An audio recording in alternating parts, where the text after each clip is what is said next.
Hello everyone, welcome back to try and test kitchen.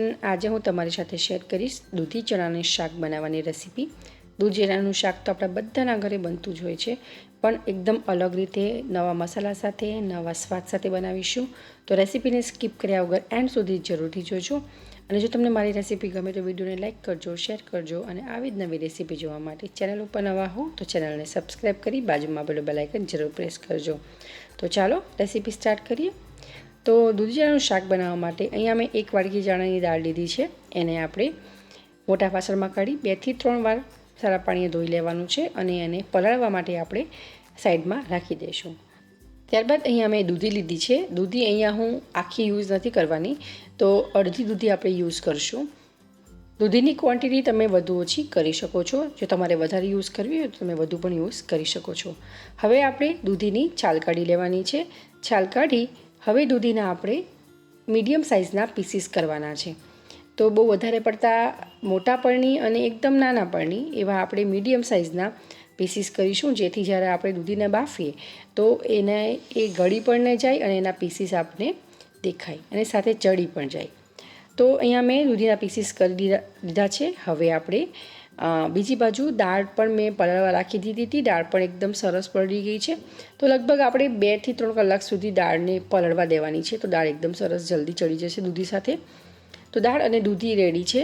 હવે આપણે cooker લઈશું અને કુકરમાં આપણે જે દૂધી સમારી છે એ દૂધી આપણે લઈ લેવાની છે.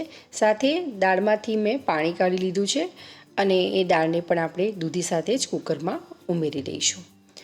હવે આપણે જે દૂધીને ચણાની દાળ છે એને બાફવાની છે, પણ એની પહેલાં અહીંયા મેં 1 ટમેટું લીધું છે, 1 મીડિયમ સાઇઝની ડુંગળી લીધી છે અને લગભગ 8 થી 10 જેટલી લસણની કળી લીધી છે. હવે આપણે આ બધું જ સમારી દેવાનું છે. લસણની કળી મેં આખી જ રાખી છે. તમારે જો સમારવી હોય તો તમે સમારી શકો છો. હવે એ એક ઝીણી સમારેલી ડુંગળી અને ટમેટું સાથે જે લસણ હતું એ લસણની કળીઓ પણ આપણે અંદર ઉમેરી દઈશું. તો 1 ડુંગળી, 1 ટમેટું, 7 થી 8 લસણની કળી ઉમેરી દેવાની છે. સાથે આપણે થોડા ખડા મસાલા ઉમેરીશું. તો 1 તજનો ટુકડો, 2 થી 3 જેટલી આપણે લવિંગ ઉમેરીશું અને 2 થી 3 નાના બે લીવ્સ ઉમેરવાના છે. સાથે હવે આપણે પાણી ઉમેરીશું. તો પાણી બહુ વધારે પડતું નહીં ઉમેરવાનું, કારણ કે દૂધી છે તો દૂધીમાં પણ પાણીનો ભાગ હોય છે. તો લગભગ 1 ગ્લાસ જેટલું પાણી ઉમેરીશું. સાથે આપણે 1/4 ટીસ્પૂન જેટલી હળદર અને અડધી ચમચી જેટલું મીઠું ઉમેરીશું અને વ્યવસ્થિત મિક્સ કરી દેવાનું છે. તો કુકરમાં અહીંયા મેં બધી જ જોઈતી સામગ્રી ઉમેરી દીધી છે. હવે આપણે કુકરનું ઢાંકણ બંધ કરશું અને કુકરને આપણે ગેસ ઉપર લો ટુ મીડિયમ ફ્લેમ ઉપર લગભગ 3 વિસલ જેટલી આપણે કરી લેવાની છે, એટલે દાળ અને દૂધી બંને ચડી જાય. કુકરમાં વિસલ થાય છે ત્યાં સુધી આપણે સાઈડમાં બીજો મસાલો કરી દઈશું. તેના માટે આપણે એક બાઉલ લઈશું. બાઉલમાં આપણે 1/4 ટીસ્પૂન જેટલી હળદર, 2 ચમચી જેટલું કાશ્મીરી લાલ મરચું, 2 ચમચી જેટલું ધાણા જીરું પાવડર, ચપટી હિંગ અને અડધી ચમચી જેટલો કિચન કિંગ મસાલો ઉમેરીશું. તમારે ગરમ મસાલો ઉમેરવો હોય તો પણ તમે ઉમેરી શકો છો. ત્યારબાદ અહીંયા મેં અડધી વાડકી જેટલું ગરમ પાણી, હુંફાળું ગરમ પાણી, તમે આંગળી લગાવો તો દાઝે નહીં એવું ગરમ પાણી તમારે આ મસાલામાં ઉમેરવાનું છે અને બધા જ મસાલાને એકદમ સારી રીતે મિક્સ કરી દઈશું. એકદમ સરસ મસાલા મિક્સ થઈ ગયા છે. આમ ગરમ પાણીમાં મસાલા થોડા ઉમેરવાથી મસાલા એકદમ સરસ ફૂલી જશે અને ગ્રેવી તમારી છે એકદમ ટેસ્ટી અને ચટપટી બનશે. તો તમે જોઈ શકો છો કે એકદમ ટેસ્ટી એવો આપણો મસાલો બનીને તૈયાર થઈ ગયો છે. હવે આપણે આ મસાલાને સાઈડમાં રાખી દઈશું. બીજી બાજુ આપણે કુકરમાં પણ વિસલ થઈ ગઈ છે, તો ખોલીને ચેક કરી લઈશું. તો તમે જોઈ શકો છો કે પ્રેશર પણ રિલીઝ થઈ ગયું છે. હવે આપણે ખોલીને ચેક કરશું તો દૂધી અને ચણાની દાળ એકદમ સરસ બફાઈ ગઈ છે. જોતાં તો લાગે છે. એકવાર ચમચામાં લઈ આ રીતે હાથ વડે પ્રેસ કરી ચણાની દાળ અને દૂધી બંને ચેક કરી લઈશું. તો દાળ એકદમ સરસ ચડી ગઈ છે અને દૂધી પણ એકદમ સરસ ચડી ગઈ છે. તો ચાલો હવે આપણે શાક બનાવીએ. હા, શાક બનાવતા પહેલાં હું આ ખડા મસાલા કાઢી લઉં છું. જો તમને પસંદ હોય તો તમે રાખી શકો છો, પણ જનરલી બાળકો કાં તો કોઈ જેન્ટ્સના મોઢામાં આવે છે તો કોઈને ભાવતું નથી, તો આપણે કાઢી લેવાના. તો ચાલો હવે શાક બનાવીએ. શાક બનાવવા માટે આપણે પેનને ગેસ ઉપર ગરમ કરવા માટે મૂકીશું અને તેમાં 3 મોટી ચમચી જેટલું તેલ ઉમેરીશું. તેલની ક્વોન્ટિટી તમે વધુ ઓછી કરી શકો છો।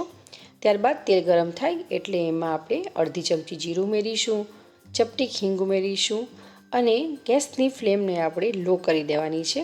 ત્યારબાદ આપણે જે આ મસાલો તૈયાર કર્યો હતો એને પ્રોપરલી એકવાર આપણે મિક્સ કરી દઈશું અને એ બધો જ મસાલો આપણે આ તેલમાં ઉમેરી દેવાનો છે। તો તમે જોઈ શકો છો કે કલર પણ મસાલાનો એકદમ સરસ આવ્યો છે, શાકનો કલર પણ એકદમ સરસ જ આવશે। મસાલામાં જે વાસણ હતું એમાં થોડું પાણી ઉમેરી એને પણ આપણે પેનમાં ઉમેરી દેવાનું છે અને મસાલાને એકદમ સારી રીતે મિક્સ કરશું।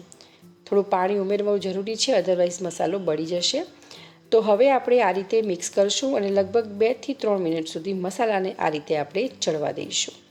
તો તમે જોઈ શકો છો કે મસાલો જે છે એકદમ સરસ ચડવા લાગ્યો છે। તો અહીંયા મસાલાને કન્ટિન્યુઅસ આ રીતે મેં હલાવ્યો છે। તો તમે જોઈ શકો છો કે 2 થી 3 મિનિટમાં મસાલો એકદમ સરસ તેલ છૂટું પડી ગયું છે અને એકદમ સરસ ચડી ગયો છે। તો ત્યારબાદ હવે આપણે જે દૂધી ચણાની દાળ અને મસાલા સાથે બાફી હતી એ બધી જ બાફેલી દૂધી ચણાની દાળ આપણે આ ગ્રેવીમાં ઉમેરી દઈશું। પાણી સાથે જ ઉમેરવાનું છે અને એકદમ વ્યવસ્થિત મિક્સ કરી લઈશું। અહીંયા મને પાણી એડ કરવાની જરૂર નથી લાગતી। જો તમને લાગે તો તમે હુંફાળું ગરમ પાણી આમાં ઉમેરજો, ઠંડુ પાણી ના ઉમેરતા। ત્યારબાદ આપણે શાકને લગભગ 1 મિનિટ સુધી વધુ આ રીતે ચડવા દેવાનું છે। તમે જોઈ શકો છો કે એકદમ સરસ ઉપર બબલ્સ આવી ગયા છે। ફરીથી એકવાર વ્યવસ્થિત મિક્સ કરશું। મીઠું ટેસ્ટ કરી લેજો, સ્વાદ પ્રમાણે તમારે ઉમેરી દેવાનું છે। હવે આપણે એમાં કસૂરી મેથી ઉમેરીશું। તો લગભગ થોડી જ આપણે ઉમેરવાની, બહુ વધારે નથી ઉમેરવાની, અધરવાઇઝ કડવું થઈ જશે। તો આ રીતે હાથ વડે રબ કરી કસૂરી મેથી ઉમેરીશું અને વ્યવસ્થિત આપણે મિક્સ કરી દઈશું। કસૂરી મેથી ઉમેર્યા પછી શાકને આપણે બહુ વધારે કૂક નથી કરવાનું। તો આ રીતે મિક્સ કરી એના ઉપર આપણે ઢાંકણ ઢાંકશું અને લગભગ 1 મિનિટ સુધી આપણે શાકને થવા દઈશું। 1 મિનિટ થઈ જાય ત્યારબાદ આપણે ખોલીને ચેક કરીશું। તમે જોઈ શકો છો કે એકદમ સરસ આપણું શાક બનીને તૈયાર થઈ ગયું છે। આ સ્ટેજ ઉપર તમારે ગરમ મસાલો એડ કરવો હોય તો ચપટી ગરમ મસાલો પણ તમે ઉમેરી શકો છો।